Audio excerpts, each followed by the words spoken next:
Hello friends, welcome back to my channel. আবারও একটা নতুন ব্লগে তোমাদের সবাইকে স্বাগতম। আজকে এই তপ্ত রোদ্দুরের গরমে আমি খেয়েছিলাম 1 গ্লাস গন্ধরাজ লেবুর ঘোল। হ্যাঁ, এটা আমি বাড়িতেই বানিয়েছিলাম। অসম্ভব সুন্দর খেতে। আমি বাইরে কখনো গন্ধরাজ লেবুর ঘোল খাইনি, তবে প্রচুর রিভিউ দেখেছিলাম এই ঘোলের। তাই আজকে ভেবেছিলাম আমাদের বাড়িতে যখন গন্ধরাজ লেবু আনা হয়েছে, আমি এই ঘোলটা তো বানাবো। বিশ্বাস করো বন্ধুরা, দুর্ধর্ষ খেতে হয়েছিল, একেবারে ফাটাফাটি খেতে হয়েছিল। নিজে বানিয়ে নিজে খেয়ে নিজেই রিভিউ দিচ্ছি। এই পড়ন্ত বিকেলটা উপভোগ করতে আমার যে কী ভালো লাগে যে কী বলবো। এত গরমেও তাই ছাদে আমি দৌড়ে চলে আসি। বসে বসে এই সূর্যাস্তটাই দেখছিলাম, আর তখনই মাথায় এলো গন্ধরাজ লেবু যখন এনেছে, তাহলে বাড়িতে দইও আছে, ঘোলটা আমি বানাবো। বাড়ির পাতা দই দিয়ে আমি এই ঘোলটা বানাচ্ছিলাম। তোমরা চাইলে বাইরের কেনা টক দইও নিতে পারো। আমার মা বাড়িতে দইটা পেতেছিল, বেশ ভালো দই, মোটা দই, তাই সেই দই দিয়ে আমি বানাচ্ছিলাম। আমার বাড়িতে কোনো মাটির হাঁড়ি নেই। মাটির হাঁড়িতে এটা বানালে অনেক বেশি টেস্টি হয়, কিন্তু আমার বাড়িতে যেহেতু মাটির হাঁড়ি ছিল না, আমি নর্মাল একটা স্টিলের গামলাতেই বানাতে বসেছিলাম। বেশ খানিকটা দই নিয়ে নিয়েছি। দইয়ের পরিমাণটা একটু পরিমাণে বেশি নিতে হবে। যদিও এটা ঘোল, এর সাথে জল দিতেই হবে, কিন্তু তবুও এতে দইয়ের পরিমাণটা একটু বেশি দিলে খেতে একটু ভালো লাগে। তো গন্ধরাজ লস্যিও হয়, গন্ধরাজ ঘোলও হয়, সব রকমভাবে এটা করা যায়। শুধু ঘোলটা একটু পাতলা হয়, লস্যিটা একটু মোটা হয়, দুটোর মধ্যে পার্থক্য এটাই। আমি এখানে বরফ ব্যবহার করিনি। তোমরা চাইলে এটা ফেটানোর সময় এখানে বরফ ব্যবহার করতেই পারো।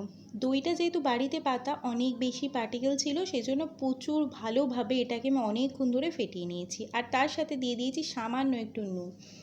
যেহেতু এটা লস্যি নয়, আমি এটা ঘোল বানিয়েছি, তাই আমি এতে চিনির ব্যবহার করিনি। তোমরা চাইলে যদি এটা লস্যি বানাও, অথবা তোমরা যদি দইয়ের ঘোলেতে মিষ্টি খেতে পছন্দ করো, তাহলে তোমরা একটু সামান্য চিনি এতে দিতেই পারো। আমি এখানে চিনি ছাড়াই বানিয়েছিলাম, কারণ আমার মা দইটা যখন পেতেছিল এটা টক মিষ্টিভাবে বানিয়েছিল, এটা সম্পূর্ণ টক দই নয়। এরপরে এতে মেশাবো আমি গন্ধরাজ লেবুর জিস্ট। এই জিস্টটা পাওয়ার জন্য শুধু ওই লেবুর ওপরে যে খোসাটা আছে ওটা হালকা হালকা করে গ্রেট করে দিতে হবে। ওর ওপরে সাদা ভাবটা উঠে গেলে কিন্তু হবে না।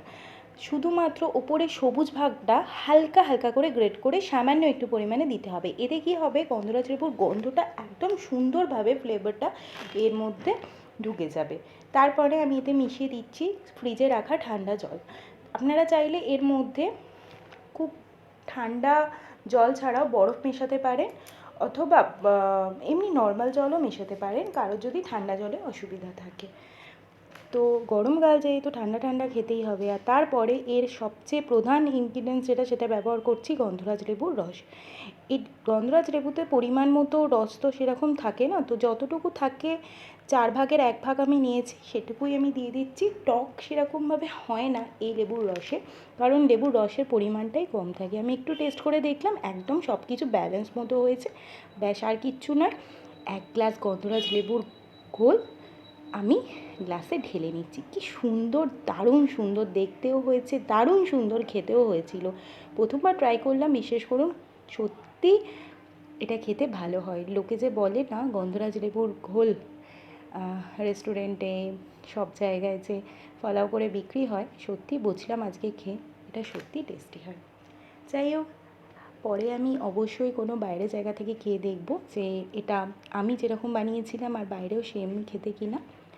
আর এর ওপরে আমি একটু গার্নিশিংয়ের জন্য হালকা একটু জিস্ট মিশিয়ে দিলাম, একদম সামান্য পরিমাণে।